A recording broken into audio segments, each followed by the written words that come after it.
ओम शांति। 17 अगस्त के ईश्वरीय महावाक्य है, बाबा तुम्हें बेहद का समाचार सुनाते हैं। तुम अभी स्वदर्शन चक्रधारी बने हो। तुम्हें 84 जन्मों की स्मृति में रहना है और सबको यही स्मृति दिलानी है। बेहद का समाचार मतलब आदि मध्य अंत का, इस सृष्टि की शुरुआत का, बीच का और एंड अभी का समय जो चल रहा है उसका समाचार सुनाते हैं। और स्वदर्शन चक्र का मतलब भी यही होता है कि जो हमने 84 जन्म लिए हैं, दुनिया वाले तो 84 लाख समझते हैं, जो हमने 84 जन्म लिए हैं उसके बारे में बाबा बताते हैं। हमें उसी स्मृति में रहना है। गीत है, तुम ही हो माता पिता तुम ही हो। परम पिता परमात्मा बीज है, हम उनके बच्चे आत्माएं हैं। तुम बच्चों की बुद्धि में है कि हम आत्माएं परमात्मा की संतान हैं। और कहा, मैं तुम्हारा बाप हूँ और मैं परम धाम में रहता हूँ। मुझे ही नॉलेजफुल ब्लिसफुल कहते हैं। मैं ही आकर के तुम बच्चों को पवित्रता सुख शांति का वर्षा देता हूँ। असल में तुम आत्माएं भी परम धाम की रहने वाली हो, लेकिन यहाँ आप 84 जन्मों का पाठ बजाने आई।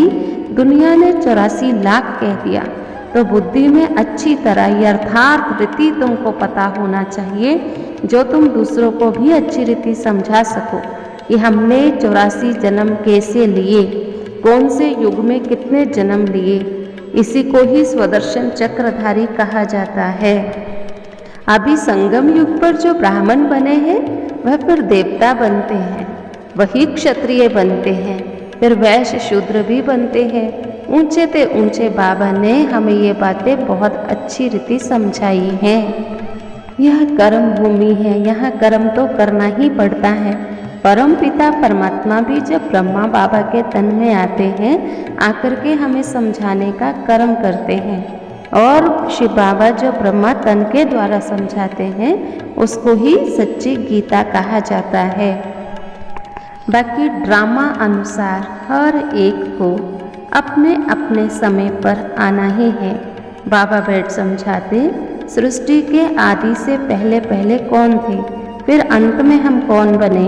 अंत में सारी संप्रदाय जड़ जड़ीभूत अवस्था को पाई हुई है। मतलब जो आत्मा शुरू में आई थी तो कितनी पावन थी, अभी देखो कैसे हैं।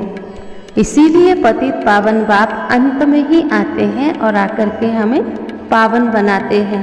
तभी उनके लिए उनकी महिमा गाई जाती, त्वमेव माताश्च पिता त्वमेव बंधु च सखा। अपवित्र होने के कारण जहाँ तहाँ देखो तो माथा टेकते रहते हैं। पतित पावन बाप ही पावन दुनिया स्थापन करते हैं। हम पतित हैं, फिर लड़ाई आदि होती है तो यज्ञ आदि रचते हैं।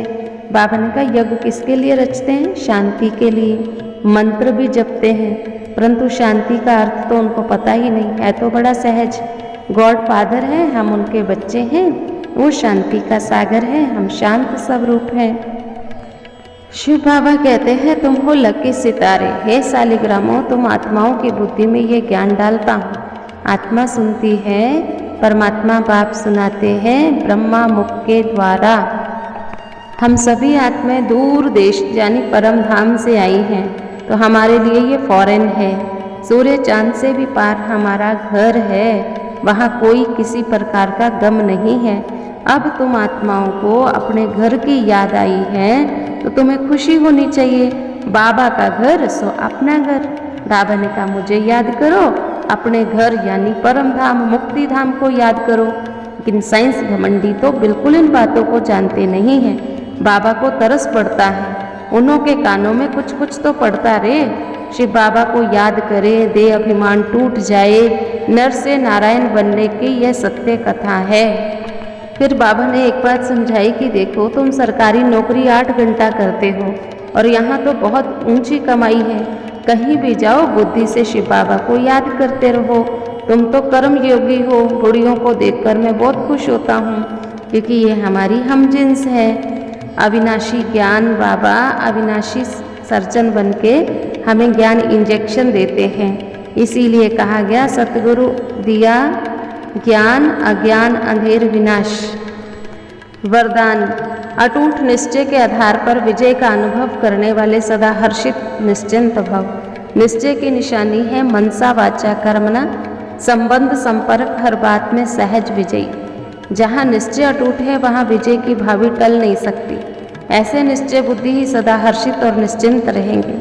किसी भी बात में ये क्या क्यों कैसे कहना भी चिंता की निशानी है। निश्चय बुद्धि निश्चिंत आत्मा का स्लोगन है। जो हुआ अच्छा है और ही अच्छा होना है। वे बुराई में भी अच्छाई का अनुभव करेंगे। चिंता शब्द की भी अविद्या होगी। स्लोगन है सदा प्रसन्नचित्त रहना है तो बुद्धि रूपी कंप्यूटर में फुल स्टॉप की मात्रा लगाओ। आज का स्वमान है मैं निश्चय बुद्धि निश्चिंत आत्मा हूँ। और आज के प्रश्न है, आज का वरदान लिखो, आज का स्लोगन, आज का गीत, आज का सार और आपको जो बात अच्छी लगी हो मुरली में से वो बात लिखो।